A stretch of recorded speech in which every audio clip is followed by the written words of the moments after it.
Good morning. It is the wake-up call. 7:34 now. News Radio, 1120 KPNW. Appreciate you being with us this morning as we roll through a Monday. I'm Bill Lundun. She's Mandy Beamer, and she's waving. This morning, she is our radio mime. So, glad to have you with us this morning. You can always email us, by the way, the Chris Dental Inbox, 1120kpnw @gmail.com. And joining us, look, we have a visitor in the studio. Look Good at morning, it. Look Bill. at us go. You're Good so morning. far away over there. I thought I you know. were going to sit over here. Well, I'm actually over here kind of assisting Good morning, Mandy. on this side. Good morning. Anyway, welcome back. How you doing? Doing well. I was trying to remember the last time I was here. It was probably 2 or 3 months ago. Something like that. February, I guess. So we didn't have our numbers. Yeah, so I'd have to go back through the calendar and look. It's been too long. Anyway, Good to see you. Well, it's good to have you back with us this morning. So how many extra miles have you put on your car? I knew you were going to ask that. I still don't know the miles, but I have to get my oil changed this morning. My car's been alarming for a few weeks now. Okay, well, you need to So do I'm that. dropping it off right after I leave here. All right. Monique DeSpain, of course, is running for Congress again, Congressional District number 4. Yes. And here you go again. So, okay, so what's different this time than last time? Well, we outraised Val Hoyle in Q4 and hit national news because only 5 Republican challengers in the entire United States outraised a sitting Democrat in Congress. So I'm just so proud. I still have my supporters with me. And of those 5 Republican challengers, 3 of those are self-funded millionaires. And as probably everyone in town knows, that's not me because I'm hounding everyone to make contributions. If you're ready for change and you want a common sense person who will roll up their sleeves and actually get some work done instead of just talking about the problems, then I'm your candidate and I will represent this district well. So that's what I've been doing. I know we've talked about this being my least favorite part of campaigning, but it's essential to raise money to reach voters. You know, you had such a good news report this morning, driving in, talking about the nonprofits. I've been talking about that as well. The fact that Oregonians are leaving at record rates and our population is shrinking. I talk to people who just don't know that. And so the challenge of campaigning is just raising awareness about the incumbent and about the work that I plan to do around the problems, actually talk about the problems and the solutions. So one thing I've had to put a lot of effort into is just educating people about who Val Hoyle is. So last week we launched what'svalhiding.com, which is a rap sheet of all the ethical challenges that our current Congresswoman has. And that in itself is reason enough that she shouldn't be representing the people of the 4th District. Okay. So you've got a rap sheet on her? Well, that's we nice. just consolidated it to make it easy for reporters like you and anyone else who actually wants to do honest journalism and tell people about who's representing us. But yes, she it's not old stuff. I mean, the old stuff is still there, some of it unresolved. She's still under federal investigation that's never been resolved for taking cash campaign contributions from LaMotta, for awarding unlawful federal grants to LaMotta while she was BOLI commissioner. But most recently, since the last election, actually she was supposed to report her stock exchanges about a month before the last election.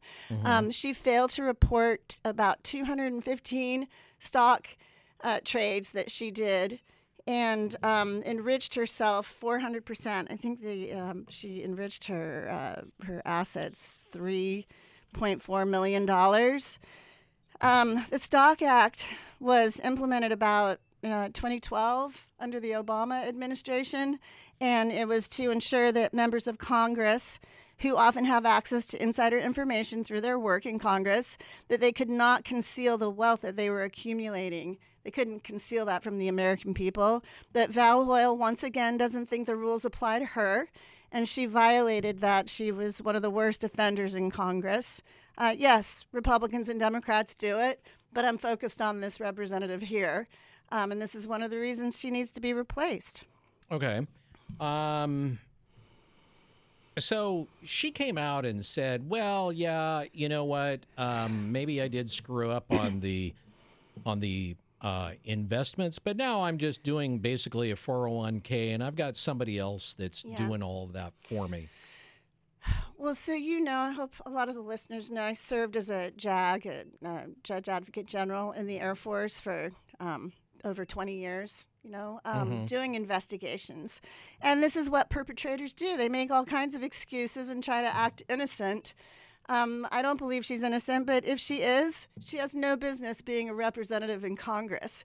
If you can't keep track of your own finances and you just want to blame and say you weren't aware. She said she wasn't aware of what bad actors LaMotta executives were, right? That was her excuse there. Oh, I'm just shocked that they were under federal investigation. They were not paying their taxes, and I shouldn't have been talking to them while we were considering their grant.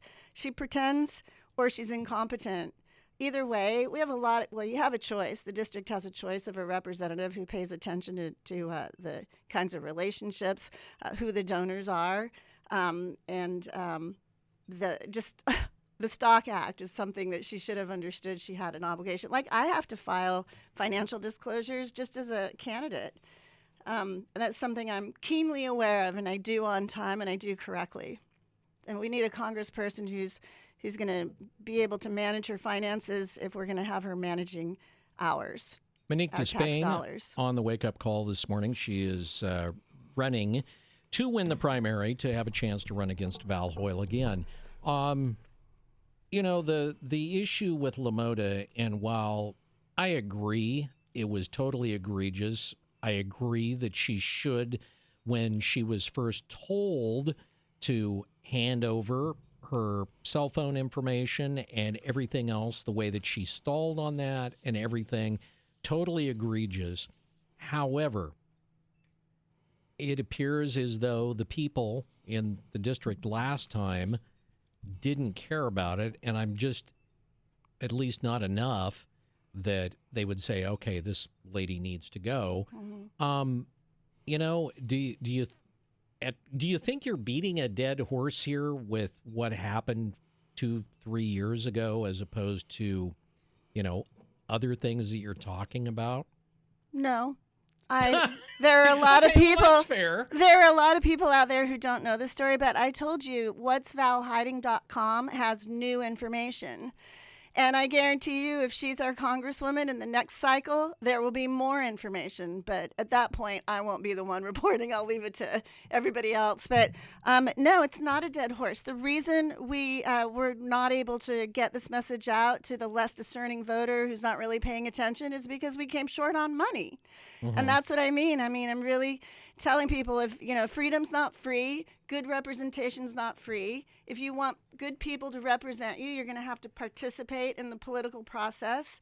If you're like I was, raising my family, and you're busy running a business and serving your clients, you have a full-time job, mm-hmm. Then what you can do is contribute a few dollars, and it adds up. And I just told you, we outraised a sitting Democrat. People are fed up. And so it was a money problem, quite frankly, and the money is to get the message out to people. There was a period we were actually, what's the expression, dead. We didn't run a commercial for 2 weeks while our lying, cheating congressional representative told the world that I wanted to ban abortion. I had to have the money to run my face to camera promise that I would never make mm-hmm. a move to ban abortion in Oregon. Mm-hmm. And she's very willing to lie and cheat, and the evidence is overwhelming. So I'm gonna beat that horse, and then I'm gonna walk away knowing I've told everybody the truth. They have an option. They have a good woman with integrity who does want to solve problems, and I have a record of solving problems. I want to talk about these nonprofits you mentioned earlier. Okay. And then it's on Oregon. If they don't pay attention, read the voters pamphlet, read my website, read my videos and commercials with my statements. If they want to listen to a lying representative, then it's on them. How do you really feel about it? Well, you'll never, I'm always going to be very plain spoken. I think you don't solve any problems unless you just speak clearly and truthfully about them. All right. You made the comment you wanted to talk about nonprofits. So you probably heard the story coming in about Well, I've nonprofits. heard, I mean, who doesn't know the story that we have, I think, over 2,000 nonprofits allegedly serving the homeless, addicted, and mentally ill just in Eugene. And what the result has been is that that population is growing. Who doesn't know that that's a completely unaudited, unchecked homeless industrial complex? But again, I'm really pleased that you're talking about it and I talk about it. But people get angry with me for raising the issue. How are you going to solve the problem if you don't just, state the issue, the problem? Are people actually? I did a little reel and posted it on social down at Washington Jefferson Park, and just plain spoken, right? Our Congresswoman doesn't ever mention it. Last round, she never mentioned the word fentanyl until I did. If you look at her voters pamphlet, no mention of the things that are really killing our communities in the 4th District. Small businesses, you mentioned them, in your report this morning, are leaving. The expense of security and cleanup of the homeless, addicted, and mentally ill is plaguing small businesses. It's one of the reasons they're leaving. Anyway, she doesn't mention it at all, and we need to address it by auditing them, holding all agencies that are government or nonprofits accountable for what they're doing with the grant money that they receive. Okay, but from a federal level, all right. Yeah. I mean, that money is going out from typically state agencies. Some of it is coming here from the feds, particularly when it comes to housing.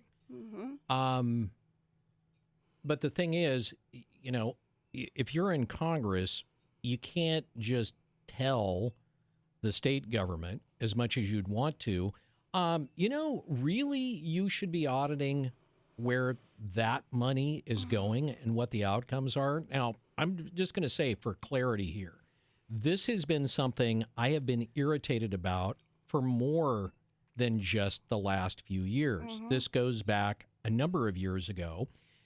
And here's the thing. When the state gives a nonprofit money to do something in lieu of the state or the county or the city doing it themselves, you cannot track, although I'm sure if the state or the city wanted to, they could. Yes.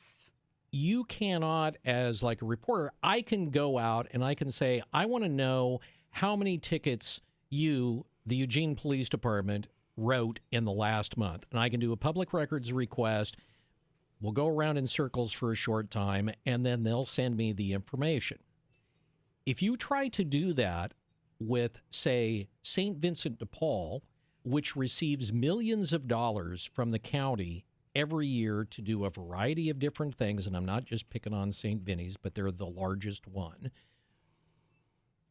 If I send them, I want to see how much money you got, where it was spent, and what the outcomes were.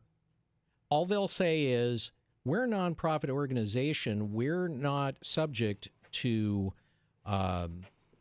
Freedom of Information Act laws or public information requests. We're not subject to that. You'll have to go to the county. You go to the county will say, well, we spent this amount of money, but they won't say, well, this is where St. Vinny's spent it all. This is how many people that, got off the streets. This is what the metrics were. This is how we choose. They don't have to provide any of that.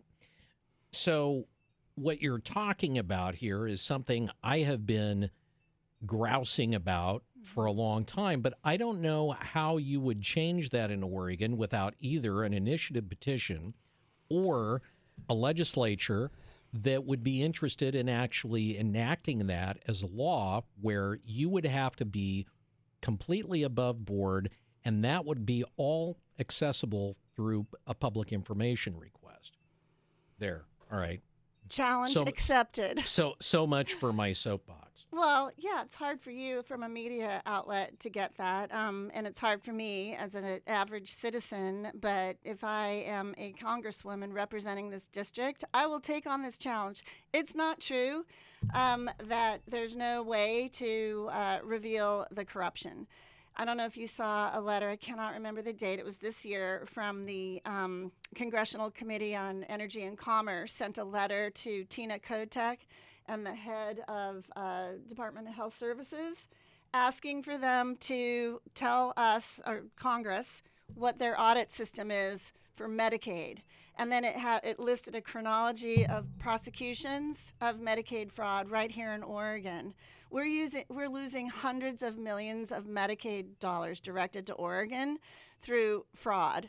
Just like the Laring Center in Minnesota, that's happening here. Just recently, did you see this? And I'm not reading this on social media. I saw a Department of Justice press release of a Pakistani national, I don't know his immigration status, down in Klamath Falls, who was running a lab clinic type, blood testing, urine samples, all that. He fraudulently filed $48 million in false Medicaid claims, and he received $28 million in Medicaid. He was detained at LAX with a one-way ticket to Pakistan. That was one little clinic in Klamath Falls. But that congressional inquiry, I'll be doing those on our state for sure, and also telling the story. Like right now, I have to struggle to raise money and talk you into letting me come on your show to tell these stories, right? And they're facts, to share the facts of what's really happening with our money, and that'll, I hopefully inspire the citizens to do kind of what they did with the gas tax referral, which will be on the ballot in May. To get engaged and just send a loud and clear message to our failing elected representatives. We need leaders in these positions, I guarantee you. I won't stand for, there's no way we can find out what these what St. Vincent's is doing in the 4th District with federal tax dollars. Okay, off the Chris Dental inbox. Do you intend to join the candidates cheerleading the attempt to overturn the nuclear energy ban in Oregon? And do you know why nuclear is banned in Oregon? Oh, that's a more complex subject. I didn't hear about this. The cheerleading on what? Can you tell me more about that? Well, yeah, he was saying that there are a number of candidates that are cheerleading, meaning they keep talking about, mostly it's the Republicans, that say we need to have nuclear energy in Oregon. That's what he's talking about. Cheerleading. They're saying we need to have it, but cheerleading is not the same as doing. Again, he says, do you intend to join the candidates cheerleading the attempt to overturn the nuclear energy ban in Oregon? I'm pretty much flying solo like I did last time in terms of candidates. I'm running as a Republican, but there's only two paths, in a two-party system. No, I'm not joining any cheerleading. I did tour NewScale a few years ago, and I think there is a lot of opportunity there. I thought that was interesting that they're there in Corvallis when we have laws prohibiting the use of nuclear energy here. It's definitely something to pursue. When I talk about energy, I think we need to be considering any and all options, and we can't be pulling the rug out from people when we don't have a plan. We can't electrify. We don't have the capacity to do that. So I think we need to have intelligent, fact-based conversations about all of these different sources of energy. Monique DeSpain joining us on the wake-up call this morning. Why don't you go ahead, because we're just about out of time here. Okay, this is really quick. What can you do to stop the county commissioners from selling off our local parks to gild Winchester Bay to cater out-of-state tourists? Apparently, we're talking about Douglas County here. Are you even familiar with this? No, I had not. This is the hell of campaigning. My whole career, I have done deep dive legal analysis and solved problems and delivered increase profits to my clients. But I'm out door knocking. We door knocked 1,000 doors. We have a goal of 25,000 just to get the word out that I'm available for the job. Go to my website, MoniqueForCongress.com, and also go check out Val Hoyle. What's ValHiding.com. Okay, thanks. It's Monique DeSpain on the Wake Up Call.